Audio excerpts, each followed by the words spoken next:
दोस्तों स्वागत है आपको अपने यूट्यूब चैनल एग्रो पाठशाला में। दोस्तों आज की इस वीडियो में हम बात करेंगे, जैसे आपको पता है कि यूथ पब्लिकेशन का हम एमसीक्यू जो भी होता है सीरीज प्रैक्टिस सेट होता है, उसको हम सीरीज स्टार्ट किए हैं और उसमें पार्ट 1 पार्ट 2 हो चुका है।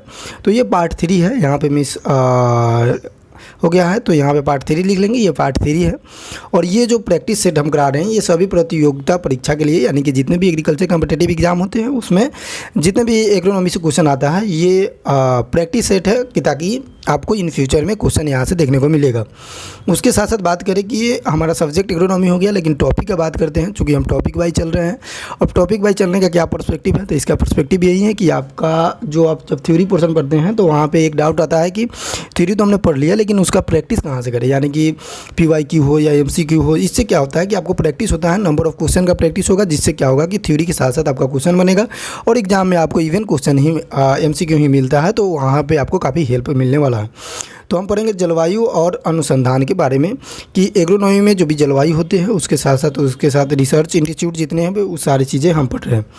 देखिए, अगर आप चैनल पे नए हैं, अगर इस वीडियो को आप फर्स्ट टाइम देख रहे हैं तो आप सब्सक्राइब कर ले, ताकि जो भी वीडियो हो, चाहे वो सेंट्रल से हो या गवर्नमेंट से हो, इन्फॉर्मेशन से रिलेटेड हो या किसी टॉपिक से रिलेटेड हो, स्टडी मटेरियल से रिलेटेड हो, सारी चीज़ आपके पास टाइम टू टाइम पहुँच जाए। तो आप लोग अगर नए हैं तो सब्सक्राइब जरूर कर लीजिएगा।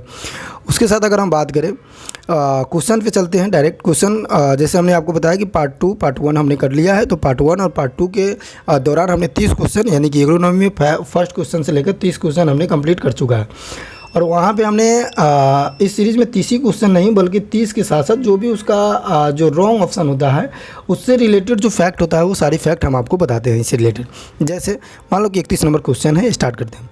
देखिए 31 नंबर क्वेश्चन कर रहा है, first agriculture university in India established in the year, यानी कि पूछा जा रहा है कि जो इंडिया का फर्स्ट एग्रीकल्चर यूनिवर्सिटी है वो एस्टेब्लिशमेंट किस ईयर में होती है। यानी कि देखिए, सबसे पहले तो इंडिया का फर्स्ट एग्रीकल्चर यूनिवर्सिटी कौन है, जो JB पंत नगर यूनिवर्सिटी है वो इंडिया का फर्स्ट एग्रीकल्चर यूनिवर्सिटी है। और ये कहाँ पे है, ये उत्तराखंड में है। उत्तराखंड पहले यूपी का पार्ट हुआ करता था, लेकिन बाद में फर्दर जब डिवाइडेड हुआ तो वो उत्तराखंड स्टेट नाम दे दिया गया। तो उत्तराखंड में आप बताएंगे कि फर्स्ट एग्रीकल्चर यूनिवर्सिटी इंडिया में है। एस्टेब्लिशमेंट पूछता है तो हमने बताया आपको उत्तराखंड है। और एस्टेब्लिशमेंट ईयर का बात करें तो 1916 यानी कि 1960 में इसका एस्टेब्लिशमेंट हुआ था।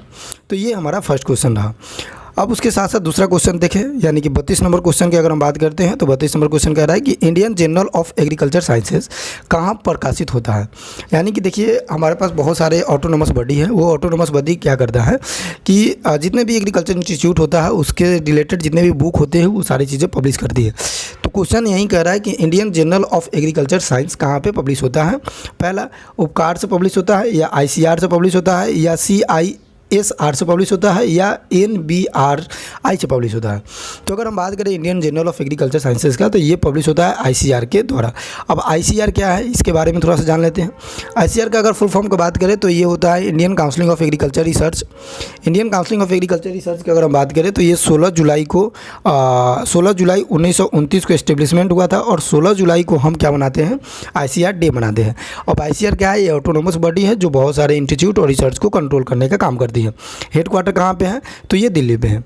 तो ये सारी चीज़ें आप यहाँ से देख लेंगे और याद रखेंगे। अगला क्वेश्चन देखते हैं। अगला क्वेश्चन ये कह रहा है कि निम्नलिखित में से कौन सा एक सुमेलित नहीं है, यानी कि जो दिया हुआ ऑप्शन है उसके साथ साथ जो भार प्रतिशत दिया हुआ है, यानी कि वेट परसेंटेज दिया हुआ है। देखिए, एटमॉस्फेयर में गैसेस फॉर्म में पाया जाता है, जो मेजर गैस होते हैं उनका नाम है, उसके साथ साथ उसका वेट परसेंटेज कितना है। जैसे आपको यहाँ वेट परसेंटेज में पहला नाइट्रोजन का वेट कितना होता है एटमॉस्फेयर में 75%, यानी कि 75.5270 होता है। उसके बाद ऑक्सीजन जो होता है वो 23.1340 होता है। ऑर्गन जो होता है 1.2820 होता है। कार्बन डाइऑक्साइड 0.0456 होता है। ये आपको गिवन दिया हुआ है, यानी कि दिया हुआ है कि नाइट्रोजन इतना होता है, ऑक्सीजन इतना होता है, ऑर्गन इतना होता है, कार्बन डाइऑक्साइड इतना होता है। आपको बताना है कि इसमें कौन सा रॉन्ग है और कौन सा सही है। देखिए, नाइट्रोजन का अगर वेट परसेंटेज का बात करें तो वेट 75% होता है। और उसके साथ साथ अगर हम बात करें वैल्यूम बेसिस पे, तो वैल्यूम बेसिस पे 80% 70-80% ये होता है। ऑक्सीजन का बात करें तो ऑक्सीजन अगर हम देखते हैं तो वेट परसेंटेज, यानी कि वेट के अकॉर्डिंग देखें तो ये गलत है। यहाँ पे 23.143 होता है, ना कि 134 होता है। होता है। तो ये हम अपना रॉन्ग मिल गया, तो राइट आंसर क्या हुआ, बी आपका राइट आंसर है। उसके साथ ऑर्गन देख लेते हैं, तो ऑर्गन इतना ही % पाया जाता है। उसके साथ कार्बन डाइऑक्साइड देखते हैं, तो वेट में 0.0456 पाया जाता है। अगर वहीं हम बात करें वॉल्यूम बेसिस पे कार्बन डाइऑक्साइड कितना पाया जाता है, तो 0.03 पाया जाता है। फिर अगर आपसे क्वेश्चन पूछता है कि सॉइल में कार्बन डाइऑक्साइड की मात्रा कितना होता है, तो आप बताओगे 0.3%। सॉइल में 0.3%, एटमॉस्फेयर में 0.03%। उसके साथ साथ अगर आपको वेट परसेंटेज पे पूछता है तो 0.045 आपका वेट परसेंटेज पे पाया जाएगा। अगला क्वेश्चन देखते हैं। अगला क्वेश्चन ये कह रहा है कि उत्तर प्रदेश में कितने फसल क्षेत्र है। देखिए Uttar Pradesh specially UP TGTA के लिए है, लेकिन ऐसा थोड़ी है कि उत्तर प्रदेश में क्वेश्चन आया है तो ये किसी दूसरे एग्जाम में नहीं आ सकता है, हमें प्रैक्टिस करने की आवश्यकता है। देखिए उत्तर प्रदेश में कितने फसल क्षेत्र की अगर हम बात करें तो ये 12% होता है, यानी कि ऑप्शन सी हमारा राइट आंसर हो गया। उत्तर प्रदेश में कृषि फसलों के लिए पर्याप्त फसल का क्षेत्र उपलब्ध है, जो कुल क्षेत्र का, यानी कि जैसे मान लो कि हमारा जितना भी टोटल जोग्राफिकल एरिया होता है उसका 12% जो कल्टिवेटेड लैंड है या जोग्राफिकल एरिया का, वो उत्तर प्रदेश में पाया जाता है। उसके बाद 35वां क्वेश्चन ये कह रहा है कि कृषि भारती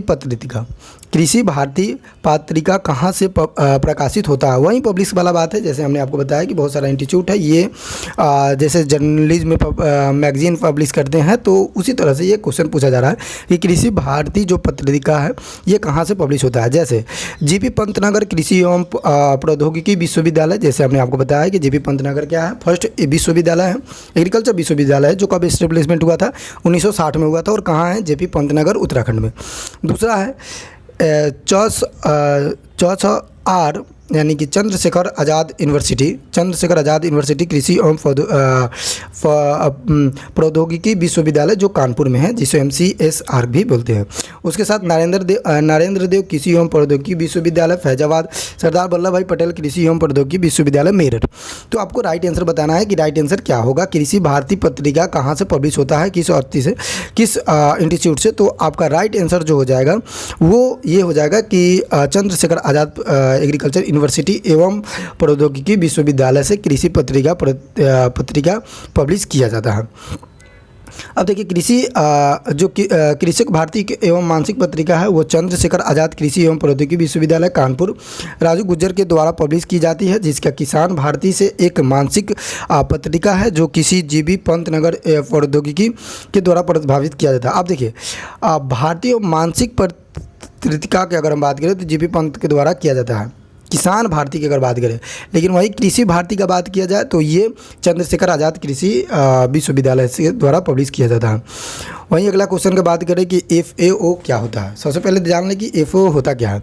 FAO का फुल फॉर्म होता है फूड एग्रीकल्चर ऑर्गेनाइजेशन, यानी कि खाद्य कृषि संस्थान। तो खाद्य जो कृषि संस्थान होता है इसका मुख्यालय पूछा जा रहा है कि हेड क्वार्टर कहाँ होता है। रोम होता है, न्यूयॉर्क होता है, वाशिंगटन होता है और वेनेजुला होता है।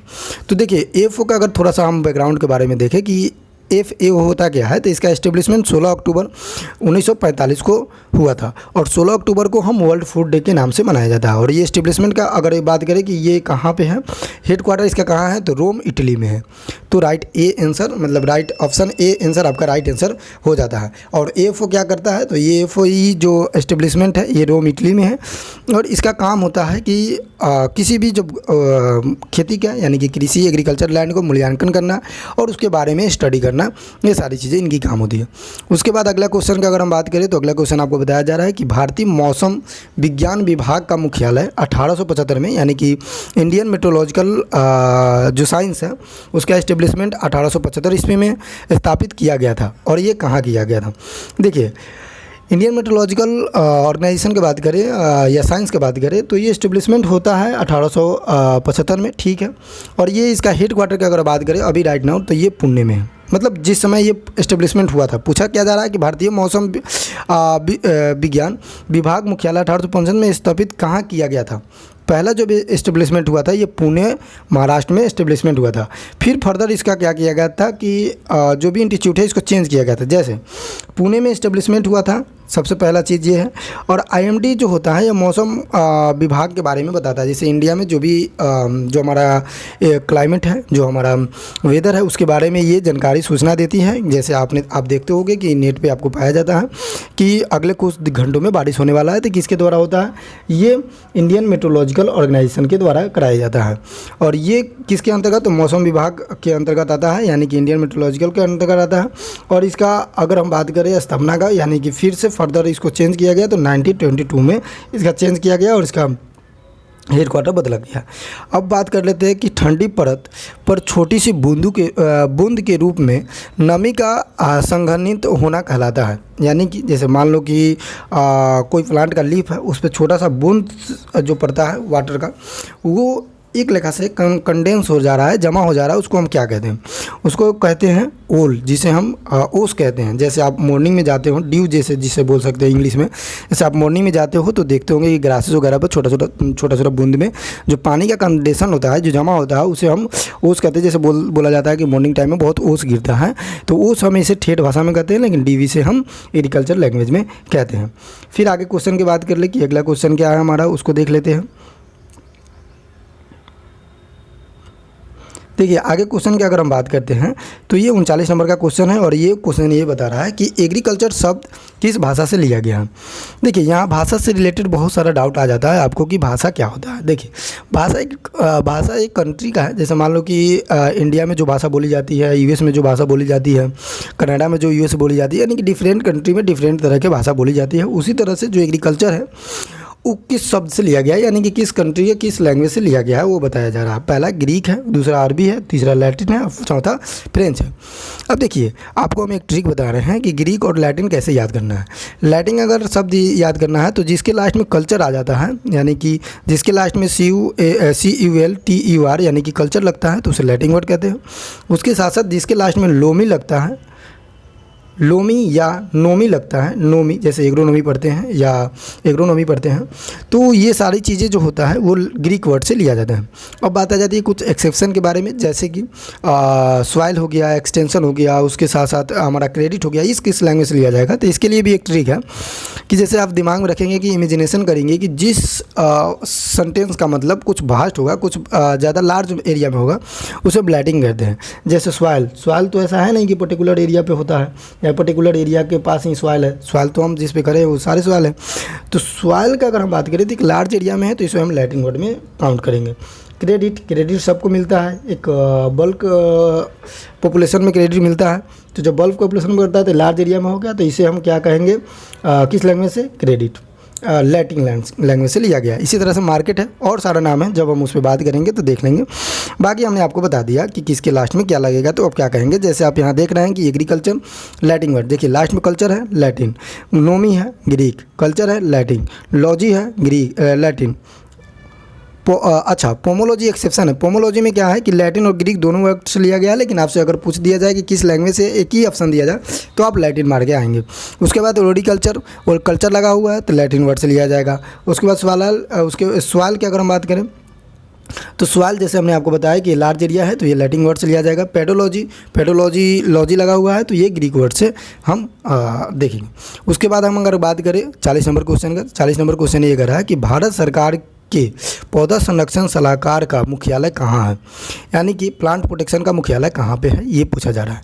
प्लांट प्रोटेक्शन का अगर मुख्यालय की बात करें तो नई दिल्ली में है। अब ये क्या काम करता है ऑर्गेनाइजेशन, ये ऑर्गेनाइजेशन जितने भी प्लांट के देख रेख होगा, उसके बारे में जो पौधा संरक्षण के लिए जो नियम होगा वो सारी चीज़ें बनाएंगे। उसके साथ साथ जितने भी स्कीम होगा सारी चीज़ें यहीं से रिलीज किया जाता है। तो भारत सरकार पे पौधा संरक्षण सलाहकार का मुख्यालय नई दिल्ली में स्थित है, ये चीज़ आपको याद रखनी है। अब आगे क्वेश्चन आ जाता है 41 नंबर यानी कि 41 नंबर क्वेश्चन की अगर हम बात करें तो इंडियन ग्रीन स्टोरेज एवं रिसर्च इंस्टीट्यूट कहाँ पे है। आपसे ये क्वेश्चन पूछा जा रहा है कि Indian green storage research institute कहाँ पे इस्टेब्लिशमेंट है। तो अगर इसका इस्टेब्लिशमेंट की बात करें तो कोलकाता में, मुंबई में, लखनऊ में, हापुस में। तो राइट ऑप्शन की बात करते हैं तो ये हापुस में है। अब ये क्या काम करती है, इस ऑर्गेनाइजेशन का, ये इस रिसर्च से क्या रिलेटेड है, तो इसको देख लेते हैं। देखिए जूट टेक्नोलॉजी यानी कि जितने भी जूट हमारा, जैसे आपको पता है कि जूट फार्मिंग सबसे ज़्यादा कहाँ पे होता है, तो वेस्ट बंगाल में होता है। जूट क्या है, तो एक फाइबर है और फाइबर, अगर जूट से फाइबर यहाँ से ऑब्टेन होता है, फाइबर मिलता है। कौन सा फाइबर मिलता है? तो ब्लास्ट फाइबर यहाँ से हमें मिलता है। उसी तरह जिस तरह कॉटन से हमें क्या मिलता है? तो ये से सीड फाइबर के तौर पे, मतलब सीड से फाइबर। सीड फाइबर का मतलब है कि सीड से फाइबर मिलता है। ब्लास्ट फाइबर का मतलब इसे प्लांट के पार्ट से, हमारा स्टेम से फाइबर मिलता है, तो इसे स्टेम फाइबर भी कहते हैं। उसके साथ साथ जूट की अगर बात करें, क्रोमोसोम नंबर का 14 होता है। अगर ओरिजिनल प्लेस की बात करें तो इंडिया होता है। जूट सबसे ज़्यादा वेस्ट बंगाल में किया जाता है। तो ये जूट टेक्नोलॉजी रिसर्च लाइब्रेटरी कहाँ पे है? तो कोलकाता में है। उसके साथ साथ central institute for research of cotton technology Mumbai 1976 में इसका एस्टेब्लिशमेंट हुआ था। इंडियन ग्रीन स्टोरेज एवं रिसर्च, जैसे हमने आपको बताया कि हापुस पे ये एस्टेब्लिशमेंट है। Indian Institute of the Sugar Cane Research, ये लखनऊ में है। तो ये सारी चीज़ें उससे रिलेटेड ऑर्गेनाइजेशन का नाम हो गया। उसके बाद अगर हम बात करें नेक्स्ट क्वेश्चन का, तो नेक्स्ट क्वेश्चन ये कह रहा है कि national plant protection training institute कहाँ पे है? यानी कि NPPTI यानी कि national plant protection technology institute कहाँ पे एस्टेब्लिशमेंट है? तो आप बेंगलोर ऑप्शन दिया हुआ है, चेन्नई है, हैदराबाद है और लखनऊ है। तो इसका राइट आंसर क्या हो जाएगा? हैदराबाद इसका राइट आंसर हो जाएगा। अब इसका कुछ डिस्क्रिप्शन का बात करें, इसका कुछ डिस्क्राइब करें इसके बारे में, तो national plant protection training institute Hyderabad में 1966 में इसका एस्टेब्लिशमेंट हुआ था। वहीं national institute of the animal institute एवं फिजियोलॉजी की अगर बात करें तो ये बेंगलोर कर्नाटक में है।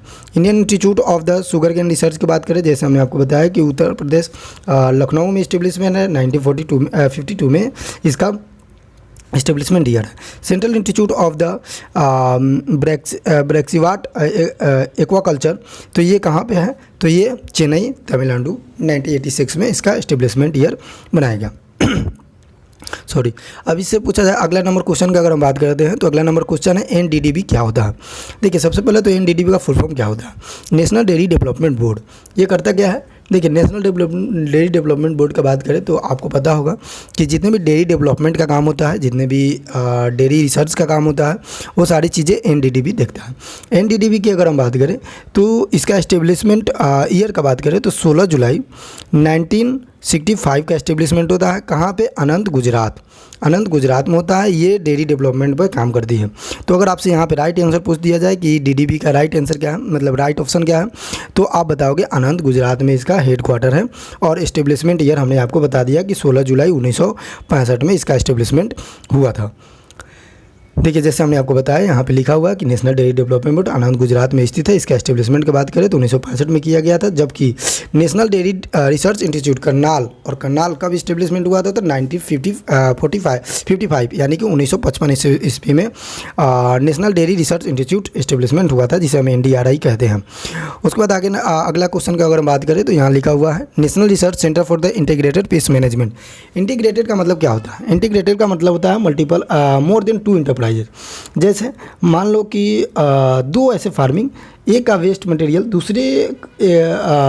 दूसरे फार्मिंग में हेल्प पहुंचाता है और दूसरे का हेल्प मटेरियल पहले फार्मिंग में हेल्प पहुंचाता है, उसे हम इंटीग्रेटेड फार्मिंग कहते हैं।